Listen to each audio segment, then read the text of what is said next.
Hello there gang, DD DeVere here with another Past Blast, playing a classic game of yesteryear as we put it to the test of time, to see if it passes that test.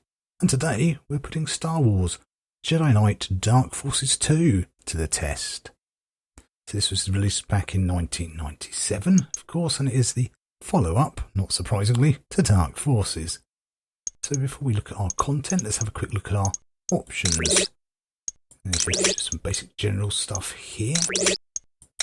Gameplay settings here, adjust to your taste. Now, display, this is one of the first issues we're going to bump into. As you can see, you can enable 3D acceleration, but you'll basically get a black screen. There are workarounds you can try, but it's a real ball ache to get it working. If you really want that, you're better off finding one of the many mods or unofficial fan patches and applying that.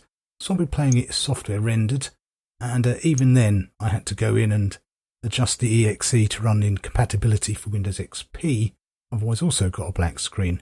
So there are some technical issues here. Then we have a few sound settings, and then finally our controls, which as you can see quite well spec'd, and of course all rebindable keys. All jolly good, very much a product of 1997 on that front. So multiplayer was only ever LAN anyway, so you might need to use something like Hamachi, you might get it working. But I would say that's probably not going to be on playing even if you do. So we'll take this as a purely single player experience. What I'll do is I'm playing on the medium setting, and I'll dive on in, explain from why, in game. So I'll see you and guys and gals in there. So Betrayal, of course. So this is very much again product 1997, so the cutscenes are live action with CGI backdrops. It was very popular of the time, very showing. So let's take care of this.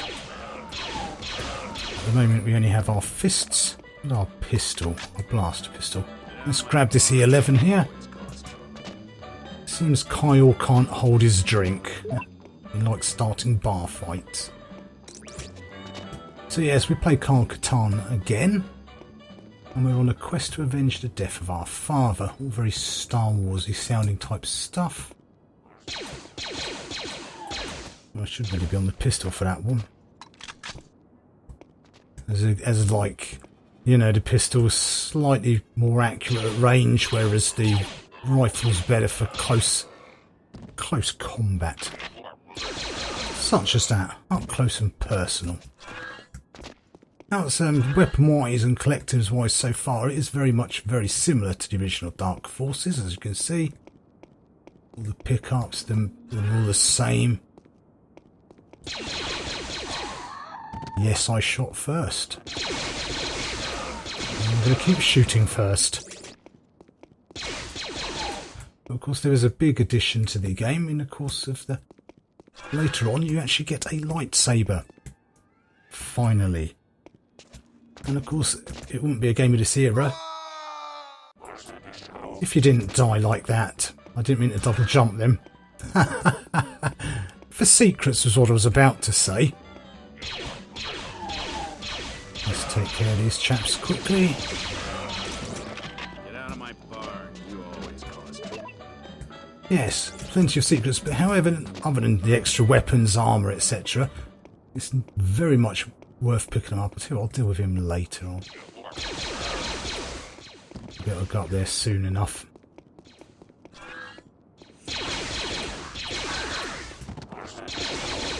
Because if we stop and take a quick look at our menu, it's not just lightsaber you get now. Jedi powers. Yes, as you progress through the game, you unlock Force powers. Of course, up the top here are your neutral ones, such as running, extended running and jumping. On the left here are the light side Force powers. As you can see, healing and confusion, that kind of thing. And of course, on the right are the fun ones, the dark side powers. You've Force lightning and Force choke and those kind of goodies. And if you collect all your secrets, you get more bonus points, so that when you unlock them, you can power them up quicker. You also see you have a light side path and a dark side path. So if I go around just killing everything, I'll end up on the dark side, which changes the outcome of the game as well. how the game plays out will get changed. Well, let's have a go at doing that right this time. That's better. Don't know why I did that double jump. There is a fair bit of jumping in this game, in fairness, in places. Can be quite talk about having the wrong weapon. Oops. There we go. So yeah, definitely worth digging out those secrets, but some of them could be quite tricky to find. So you'll get your gameplay's worth there, just looking for them. Visually wise, even though this is the software rendered version, it's not terrible. But yeah, sort of if you do want more graphical enhancements, you probably want to go for one of the mods. It's all very Star Warsy vibe, of course, very, very much so. They've really sort of nailed that, of course, like the early Star Wars games did. Yeah, so I mean, if I gun down this civilian here, that'll set me on the path to the dark side.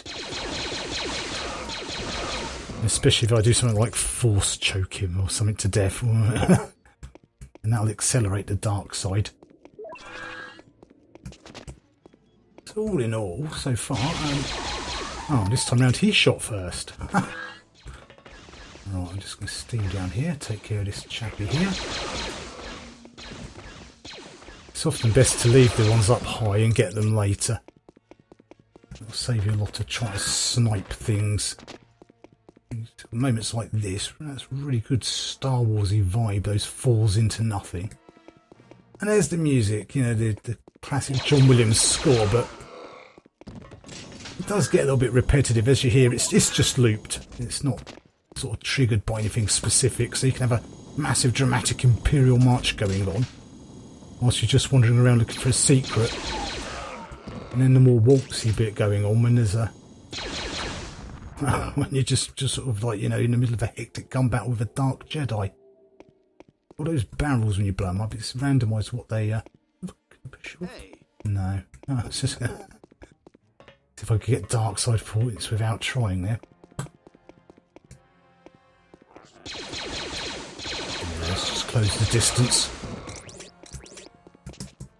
Oh. Right, just going to line myself up. There's a secret down... Is it this one? Nope, might be another one. Oh, and it likes to do that as well, hiding them behind... It does like to hide them behind doors and corners to catch you out. So yeah, at the moment it's not sort of... It is just your standard type enemies. Later on you get much more impressive Star Wars related ones. Right, this time I shot first. There we go. Little touches like the blast protected windows and things. Yeah, there's a lot of good Star Warsy vibe stuff going on here, which you'd expect in a Star Wars game, or at least you'd want. Ah, right, that's it. It's there. But well, yeah, let's try and get it. There.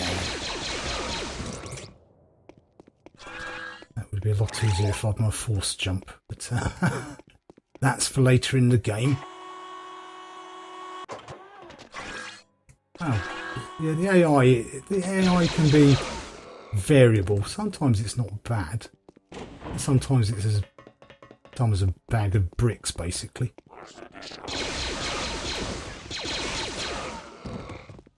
You know, for 1997, you can't be too unhappy. This is one of the reasons why I find playing on the medium setting is just about right. On hard, it lives up to its name, that's for sure. But things like these timed switches tend to be a lot quicker as well. So some areas and boss fights and things like that, playing on hard can be real pulling teeth moments. This is a timed switch again now. Oops. And similar to Dark Forces, you've still got all your technical gadgets such as your night vision and that, which we picked up earlier on. We also have first person view. I didn't mean to jump off there. Can we get around this way? Oh yeah, good, there's another switch here. Wasn't paying attention there, gang. Sorry about that. Yeah, first person for when you've got your lightsaber. Not so good with the blast rifles. So all in all, the visuals aren't terrible. I quite like this old school vibe anyway. So it's so whereas it's fair to say the original Dark Forces did get somewhat repetitive. I mean, the controls were also a lot smoother as well. They were very floaty in the original. This is a lot more solid on the control responses. It's sometimes a little bit twitchy with the crosshair, even though I've got the mouse sensitivity down at 0. Now I'm playing in resolutions it wasn't expecting, so that's probably fair enough. It wasn't expecting these kind of things. So how well has it stood up to the test of time? Yeah, very well, I'd say. It really did. Technical issues aside,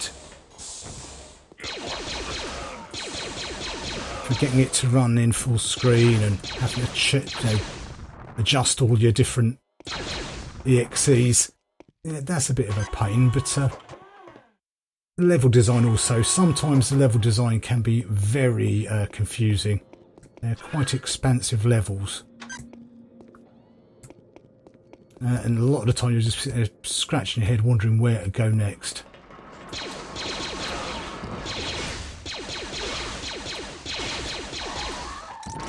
Weirdly glitchy that was.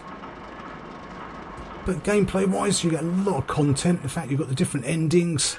Once the game gets the force powers in your lightsaber, of course things pick up a lot more interesting.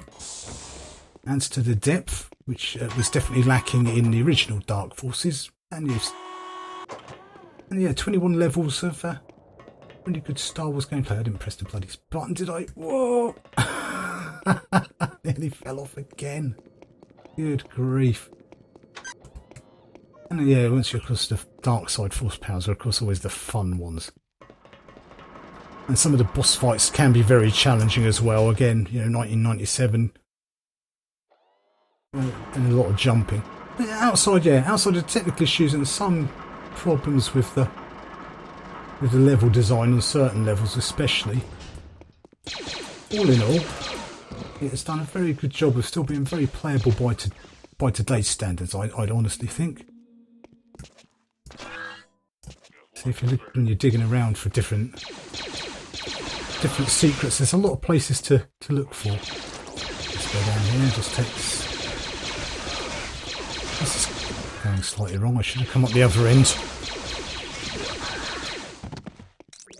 Should have come in from that side. Note to self.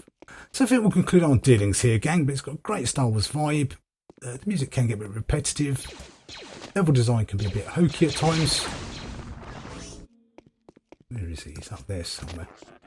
Oops. Oh well, doesn't matter. So yes, we're concluding our dealings. So anyway, gang, thanks for taking time to watch the video. I hope you found it useful and entertaining in some way. And as ever, don't forget to like, comment, subscribe. Just let me know you're alive. I'll see you all next time. Bye for now.